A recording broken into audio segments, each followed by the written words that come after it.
আজকে স্বরূপনগর পত্রিকার অনলাইনে আমাদের সাথে থাকার জন্য আপনাদেরকে সাধুবাদ জানাই। আমি সৈয়দ রেজওয়ানুল হাবিব। আপনারা দেখছেন আজকের বিশেষ বিশেষ খবর।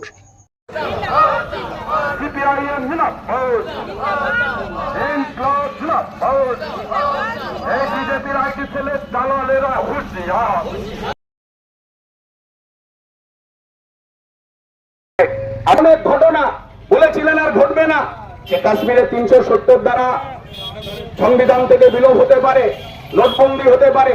যা বলেছিলেন কাশ্মীরে উগ্রপন্থীদের কার্যকলাপ কমাতে গেলে এগুলো করার প্রয়োজন, দেশের সরকার সেই পদক্ষেপ নিয়েছিলেন। কিন্তু তারপরেও আমরা দেখলাম কাশ্মীর আজ রক্তাক্ত। যারা শহীদ হয়েছেন, যারা খুন হয়েছেন, তাদের পরিবারের প্রতি আমরা সমবেদনা জানাই। কিন্তু শুধু সমবেদনা জানানোর না, সাথে সাথে এদেশের প্রশাসনের প্রতি আমরা ধিক্কার জানাই।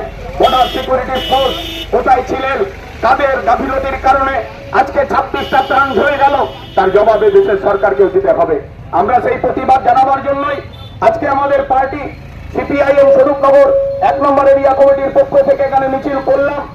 এখন এখানে দাঁড়িয়ে আমরা সংক্ষিপ্ত সভা করব।